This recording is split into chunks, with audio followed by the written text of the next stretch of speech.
So, Valentine's Day recently passed, and if any of you are like me, you are, well, single. And probably spent most of the day just kind of chilling and watching rom-coms. Or in my case, the second season of 100 Girlfriends, also known by some as peak fiction. Now, I imagine if you aren't as content with being single as I am at the moment, Valentine's Day this year was probably a somewhat rough experience. And I don't blame you, since if you are someone who wants a more active love life, it can be frustrating seeing couples posting about their dates and whatnot on social media. Granted, I hope social media is the only way you're finding about other people's dates, because if it's not, goddamn.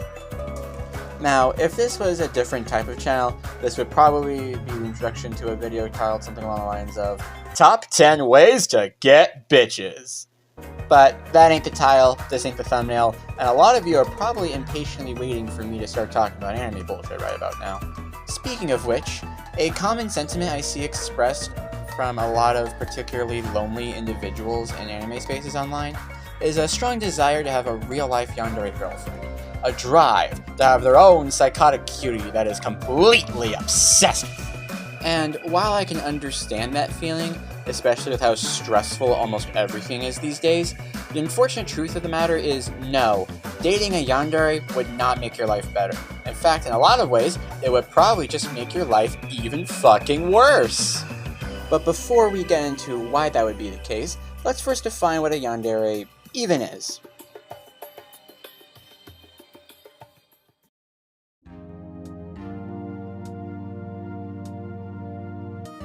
Now, while an exact definition will differ from person to person, I believe the best way to define what a yandere is as follows.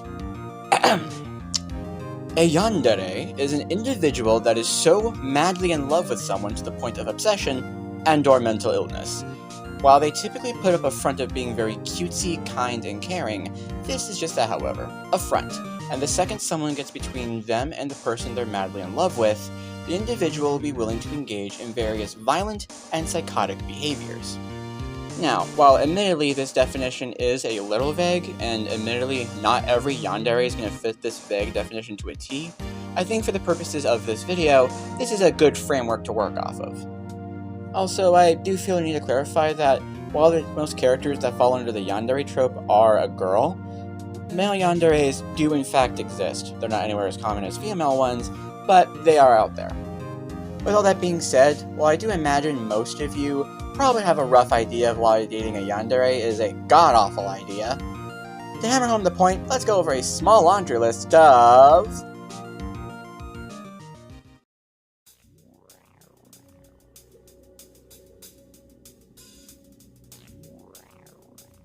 So to start off this little list of mine, let's begin with a well-known hood classic. Stalking. Yeah, if you were hoping yanderes would keep their obsession with you to themselves, then you would be wrong. Or at least, not correct in the way you would hope.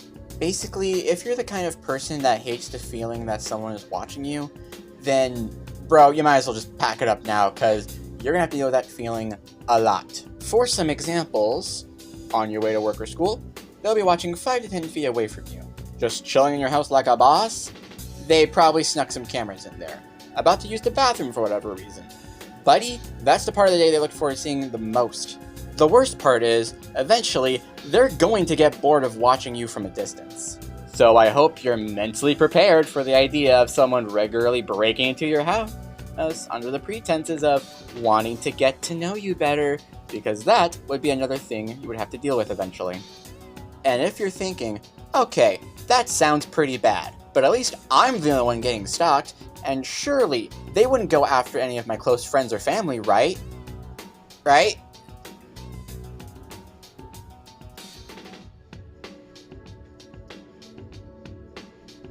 So as you can probably guess by now, yanderes are not the most mentally stable folk around, and naturally have a difficult time regulating their emotions, especially when it comes to the person they're madly in love with. So, it should come as no surprise that they do not particularly like the idea of other people interacting with their crush. Like, at all. Now, before I go into more detail about this, I do kind of want to get into how in certain circumstances, this is actually the one positive of being a yandere. Granted, this is only a positive in the most extreme circumstances, but still, I'm the kind of guy that likes to look on the bright side, and there is a very, very, very tiny ray of light going through the window right now, so you bet your ass we're taking a look at it. To be as blunt as possible, any assholes or abusive people in your life, they will cease to be, because they will be dead. Granted, knowing that you were indirectly involved in getting someone killed is kind of horrific on several levels, despite the fact that their death is technically not even your fault, but at the same time, that guy that kept harassing you on Twitter will be 6 feet underground, so take the good with the bad, I guess. Which, in this case, there is a metric ton of bad, since it's not just random assholes online you would have to worry about getting randomly killed and or tortured. You would also have to worry about that happening to people you're actually close with. Your friends, your family, that one employee from the grocery store you recognize for some reason, all of whom are very likely to become victims of that yandere's jealous rage. Hell, in the right circumstances, even the person they're crushing on isn't safe from their jealous rage.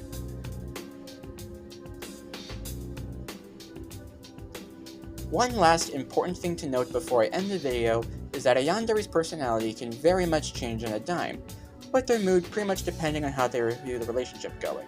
So, one moment they could be all lovey-dovey, walking around and acting like the cutest son of a bitch around town, and then the next, they'll be kidnapping a random girl you saw on the sidewalk.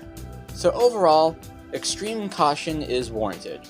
But at the same time, we are talking about fictional characters here, so at the end of the day, if you're still fantasizing about having a yandere boyfriend or girlfriend after watching this, you do you, I guess.